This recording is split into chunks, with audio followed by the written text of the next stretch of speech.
Direct from Foxborough, Massachusetts, the gem of Norfolk County, and taped at the studios of Foxborough Cable Access. It's Foxborough Central. And here's your host, Bob Hickey.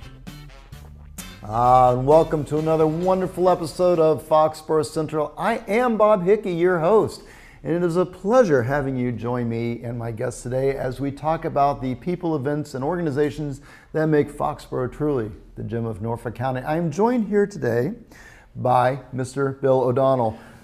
Bill, Well, thank you. Thanks for having me in Foxborough today. And Bill is the Register of Deeds for Norfolk County. Yes, the Register of Deeds, that's a position many people might not know much about. And yet it is very important and integral to how we as a county and how we as a government operate, but also how we as homeowners and people have our, and for lack of a better term, our records taken care of. That's right. As Register of Deeds, really what the Registry of Deeds is in charge of is our community land records. So whether it's a deed when you buy a house, or when the bank wants to make sure that their loan gets paid off, they record a mortgage. Or refinancing. Or refinancing to make sure discharges get recorded, or to local government. For instance, the Conservation Commission may have an order of conditions. Your Board of Appeals requires you to record a variance, if other communities have special permits granted by the Planning Board. All those documents get recorded at the Registry of Deeds. So it's an arm of government many people don't know about, but when you think about it, the biggest asset most of us have are our homes, and that's what the Registry of Deeds deals with. And here in Foxborough, we have, as you mentioned, the Conservation Commission and the Planning Board, and I suppose many of us don't really know what happens to these rulings once they are decided upon. An issue comes up, a vote occurs, and then everybody's just supposed to magically remember it for years down the road. But that's not the case. Of course, they then get passed along to your department. Right, and my background is as a local community person. I grew up in Norwood and was an elected town meeting member. My first elected board was the Planning Board. So really? I remember Planning Board decisions. We were a special permit granting authority in some cases. Okay. Those decisions would get recorded. Or when a subdivision plan gets approved by the local body, usually the Planning Board, those plans sit in the town clerk's office. If there's no lawsuit, the plans get filed and eventually get recorded at the Registry of Deeds. So again, it's a lot of activity at the registry, and a lot of things that need to get done. And what we've prided ourselves, and I think the mission of the registry is still the same. It was started in 1793. They've been recording documents in Dedham, Massachusetts, in this county, which was founded in 1793, when John Hancock, one of the signers of the Declaration of Independence, was the governor, signed a law establishing Norfolk County. So I think the mission is the same, to record these documents safely, accurately, and properly. But it's taken on a new, sort of a new mission as we've tried to modernize the Registry of Deeds and make it more relevant to society in general. Well, let's talk about modernization, and that's a great topic. And Foxborough being incorporated in 1789, presumably there's 220 some odd years worth of records at the Registry of Deeds. What if I, as Harry homeowner, wanted to look up my house, which was built, by the way, in 1892? What if I wanted to go and see who's the original owner? Was there ever a variance? Maybe I have a property line, and I don't. I have wonderful neighbors, so life is good. I have no fences, it's all good. But if I did, and I wanted to see, is that elm tree on my lot? I don't know if there's elm trees anymore, but is it on my lot or is it on my neighbor's lot? Can I just go to the registry and say, hi, my name is Bob, I want to check out my home's deed from 1892. Is that possible? Yes, it is. And here's how the records kind of work. First of all, we're very proud in Norfolk County to still do it the old-fashioned way. There are 21 registries across the Commonwealth of Massachusetts. We're one of the few registries that still print books. And sometime we may have to stop that, but I don't want to. So we still go through the time and the expense of printing books. So you could still do it the old-fashioned way of looking through the books, looking through our indexes. And many people do it for what you said, genealogical research or just curiosity, who lived in the building, how old is my building. But also we got to remember the Registry of Deeds serves a very important part of our economy, which is the real estate, and everything flows from the records, whether it's commercial development, real estate development. But what we've tried to do is make the Registry of Deeds relevant to people. We've tried to bring the records into people's homes and businesses. So we're very proud for the first time to have internet land record research. So if you go to our website, which is www.norfolkdeeds.org, and there's an online research component, so you can click on that and do the research. Periodically, we actually have seminars at the registry where regular people come in and we teach them how to use the computer and how to use it. So that computer at your home is the same, accesses the same information as does the computers at the registry. I may say we have books, the old-fashioned way. We do it the old-fashioned way, but part of our modernization effort was to sprinkle and put more computers. We have over 50 computer terminals that are accessible to the public. So if you come down to 649 High Street in Dedham, you can come in and use these computers. So it's not just for lawyers or title examiners or engineers, it's for everybody. So whether you're at home looking up this information or at the registry looking up this information, the beauty of the computer, we're all accessing the same information. And if you enter Book 1, Page 1, the first document that was recorded in Norfolk County, which incidentally was a Foxborough document. Was it really? Yes, you could view it. So all our plans, and it's taken a while. We started this modernization effort, but all our plans have been scanned in and are available over the computer. All the documents are available over the computer. Yes, people can access the records through our website. Folks at home, there's a truism of community access television that we don't really know how many of you are watching us, but we know what our subscriber base is, and we know how to track hits to our website, www.fcatv.org, where of course you can see any of our past episodes of Foxborough Central. Here's a test. Folks, at some point between now and next week, excuse me, log on to norfolkdeeds.org. I'm from Virginia, so I said Norfolk wrong, but norfolkdeeds.org, and look up Book 1, Page 1, and find that Foxborough document. And then see me at the barbershop and we'll talk about it, all right? That's the test. All right. And not only is it a good test, and I applaud you for doing it, our website also has great information. Some people just may be interested in real estate information. We have that on our website. There's information for first-time home buyers, or maybe someone hasn't bought a house in 20 years and they want to refresh their memory as to what they have to go through if they're selling their house and then buying another one. Unfortunately, there's been some tough economic times and there's been people struggling with foreclosures. So we have a section available for people who are looking for counseling services to get some help. And my advice to people is try to get help and advice sooner than later. And this advice and help is free counseling services that are done by a lot of great community groups around the county. So there's a lot of great information on the website besides accessing the records through our internet portal. It sounds like you have a very robust approach to providing services, something that, and I'll admit that I love this program because I get to learn so much, I would not have expected this out of my Registry of Deeds. Well, it's taken time, but the employees were receptive to change, and sometimes you don't always get that. And it really needed to be done. When I became registered, what I saw was a paralysis of paper. And it's still a paper-driven industry, but it is government, and that's a reality. And think about when you go to a closing. When I talked to my dad, he said, hey, there were 4 documents that got signed. It was done in 15 minutes. Now there's just a lot of documents, a lot of paper. But what we've tried to do was use the modernization that's taken place in society in general. So not only do we have more public access terminals for people to come in and do research, but we have more terminals and more equipment for the employees, more scanning equipment. So what we did was streamline the operation and hopefully make it more efficient. I know we made it more efficient.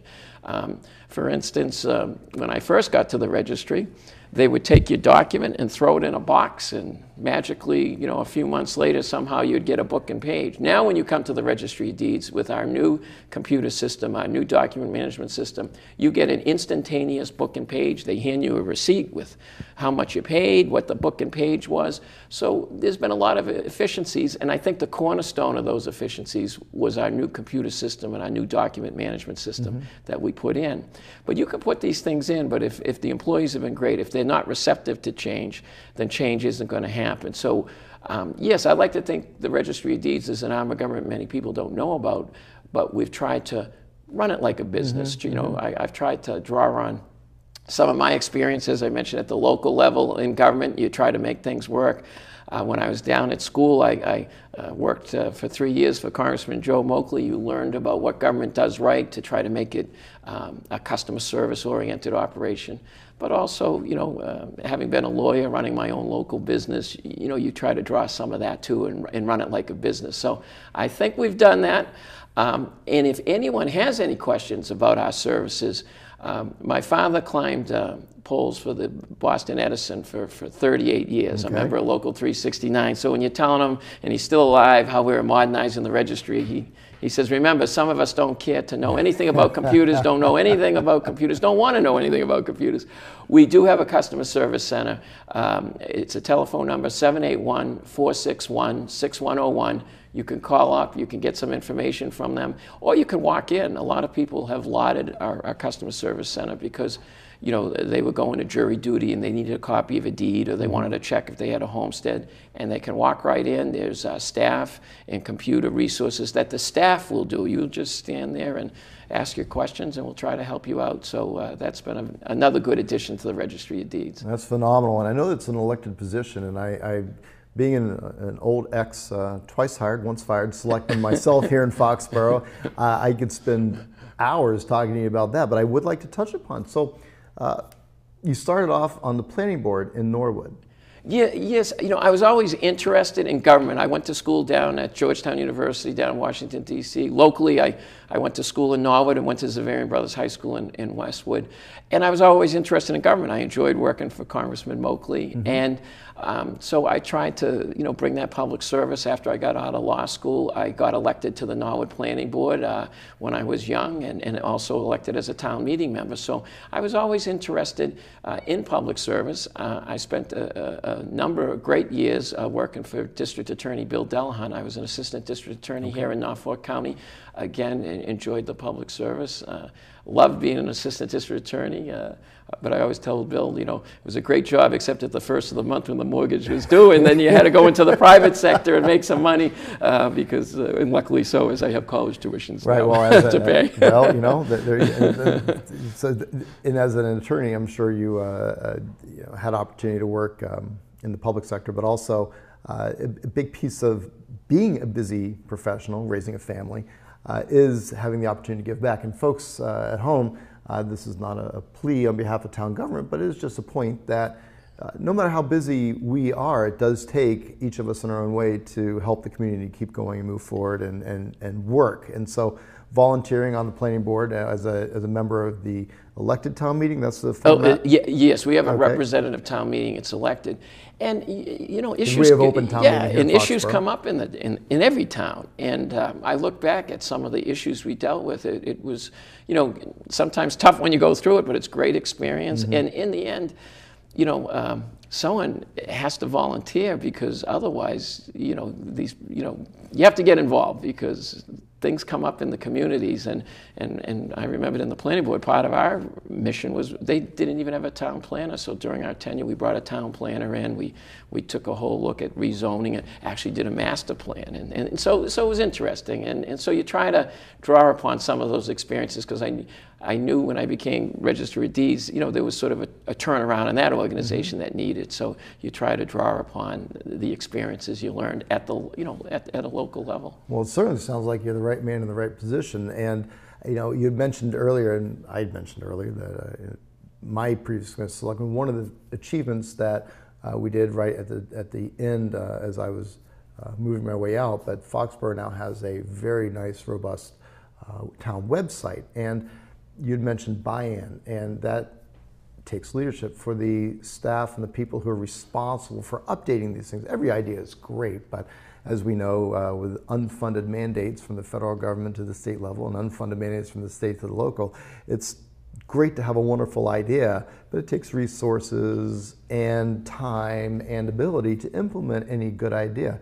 And a lot of that is just the emotional buy-in of, there is a better way to do it. There's a different way, and just because it's different doesn't necessarily mean it's bad, worse. Sometimes different things can be better using new technology. And so it's a testament to strong leadership, I would suggest on your part. They've been able to make all these changes in the relatively short time. How long have you been the registrar? I became registrar in 2002. Okay, so it's a relatively short, if you think about how quickly the world is turning, and where we're at now, as opposed to where we were in 2002. The issues are still the same. And you don't realize the changes. But they're bigger. They didn't even have, when I got there, they didn't even have email. You know what I mean, as a government agency. So, really? So it wasn't that long ago. And again, you try to involve the local government. I got to thank the Foxborough Historical Society, Foxborough Historical Commission.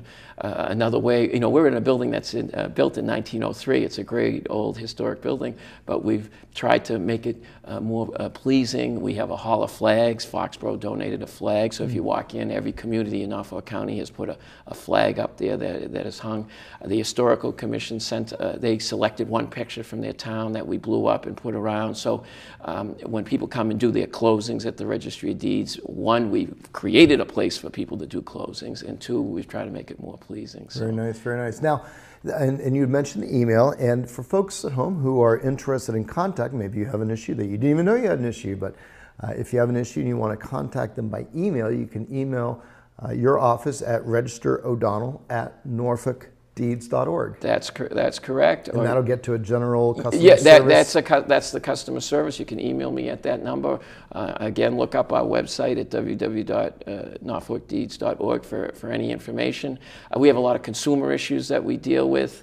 For instance, we have information out there. There's a group that solicits people to pay anywhere from $60 to $80 for a certified copy of a deed when, if you come directly to the Registry of Deeds, it only costs $2, so don't respond to those solicitations.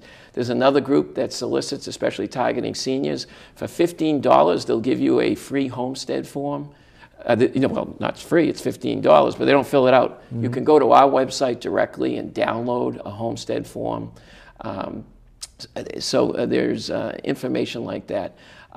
That's the last time I took advantage, actually, of your office's services was the Homestead Act. And I would love to talk about that for a few seconds if you have time. Oh, yes, definitely. All right. And that's a very important consumer issue that I think people should know about. So what is the Homestead Act? The Homestead Act was established by the state legislature. It really, it allows an individual on their principal residence only here in Massachusetts to declare an estate of homestead. This estate of homestead sort of puts a picket fence around your principal residence and prevents a forced sale on that on that homesteaded property. Mm-hmm. So the legislature has created it. When I first became Register of Deeds, the protected amount was $300,000. In 2004, it went up to $500,000. And there's been some recent changes in the statute on the homestead. But it's great that shows like this broadcast the homestead, because really it's a consumer protection issue. Many people don't know anything about the homestead, but it is a way to protect your property. Of course, you want to have great insurance and things like that, but sometimes you don't. Or sometimes you might get into a car accident and you have, say, a $50,000 policy on your car, but you hurt someone in a crosswalk, maybe you killed them, or someone became a serious case. Suddenly, your insurance doesn't cover the damages that you caused. You want to protect your house. And I think if you talk to 10 different attorneys on 10 different things, you get 10 different opinions. But on the homestead, I would say 9.9 out of 10 would advise people to record a homestead. And all it is it's a relatively simple form. It's a very easy form. Where you just reference the deed reference to your house, if it's on the registry side. If it's on the land court side, it's certificate of title. Or if you inherited it, you reference the probate court number, and you get it notarized. So if my spouse and I own the property, the law's been changed now that both of us have to sign it. it's well worth doing. It's well worth protecting your property. The legislature should be commended, though. Recently, they did some changes. So if you've done nothing, you actually have some protection. For the first time in Massachusetts history, there's an automatic homestead on the property of $125,000. Really? It gets apportioned amongst the different entities that own the house. So for me, for a $36 filing fee, which again is set by the state legislature, I'd rather get the $500,000. So it's well worth doing. So the protections afforded by the Homestead Act are proscribed by law. So this isn't it's not a new thing, or the word scam is not exactly what I'm looking for, but it's not something that's debatable in court. I can't be sued for $1 million because I accidentally hit something in a crosswalk, and a civil court awards that the victim, say, $1 million for pain and suffering. I cannot lose my house to satisfy that judgment by force. Yes, again, the credit is always going to chase you, but at least if you have a homestead, you're setting up, I always refer to a picket fence, you're setting up something around your house that is giving you protection. It doesn't mean the creditors aren't going to chase you. Sure. Well, it's a legitimate rule. It's a legitimate, exactly. Claim. And the statute for the homestead is Massachusetts General Laws, Chapter 188. So these laws get written by our state senators and state reps and signed by the governors that we elect. And there have been changes. For instance, if you have a homestead now, there's been recent changes where the proceeds of your sale are protected. So if you sell your house, the homestead has been extended to protect the proceeds of sale for a limited amount of time. Or if you have a casualty at your house where there is a fire and there's a casualty check and you intend to build your house, again, the homestead can protect those proceeds while you build the house. So, there's been some protections put in. The legislature defines the elderly as 62 and above, so there's an elderly homestead. So again, you can go to our website if you want some information on the homestead, or you can seek counsel. We have great attorneys around the county. We have the Norfolk County Bar Association, and seek some advice and counsel. I would love to talk about that. So of course your website is norfolkdeeds.org. Yes. And that is sounds like a very robust website. And if I had an issue where I needed some counseling, do I have to register? Do I have to give you money? What do I do? No, well, first of all, we try to help people, and there's always a fine line between giving legal advice, which we're not supposed to do, but we do try to help people out, give some advice. The law we clarify and the law. the paths, and I think that's the biggest. And we have links, which is important. That's beautiful, because I think the biggest issue with government at any level is the intimidation factor, and there's just so much, and so much is current, yet you've got the arcane, you've got the current interpretation, yet you've got a historical ruling. It's such a quagmire of information, and and lawyers are a very important part of our society, and there's a reason for it, because it takes a professional to interpret all these things. So you made mention that there are attorneys on staff. What are, I'll use the plural, these resources, and how do I access them? Yeah. Well, first of all, not every registry has attorneys on staff, but we do have attorneys on staff. I'm an attorney. And again, we try to help people. We also have links to the Norfolk County Bar Association or the Norfolk County Lawyer Referral Service. But we do, when I go to these community groups at the senior centers, or we speak at Rotaries and we talk about the homestead, much of the discussion is what we have here now, is that you should look into it, you should get the homestead, and it's being expanded in so many ways. Now there's always some advice that should be given. For instance, the homestead, you can now put it on property that's held in trust. There was case law from the land court in the past that said, well, if you put it in trust, the individual didn't own it, so only individuals can put homesteads on. Well, that law has been changed. And we could talk about that. And we do. We raise it at these groups. But if you've taken the time to put your property in trust and getting estate planning, you definitely want to go, seek legal advice and counsel. Because back to what we talked about earlier, Bob, the biggest asset most of us have are our homes, and you should take the step to protect the home. And if that means paying an attorney, I know a lot of people don't like paying attorneys, but as I say, when I have plumbing problems, I pay a plumber to take care of my problems. Definitely get advice for your home. I was just going to say the same thing and make a similar analogy, because there's in many industries get made fun of, but the truth of it is that a professional, no matter what the industry, is the one that needs to be used as a resource. And attorneys, when you're talking about such a key investment as your house, estate planning, transition from where I'm at now to retirement, you want to make sure your assets are protected. And it sounds like the Registry of Deeds is a great resource. Well, there's a lot of resource there at the registry, and as I said, if people want to sign up for our, we do like an email newsletter to be notified, for instance, about the computer seminars or things like that. Really? Oh yeah, people have come in.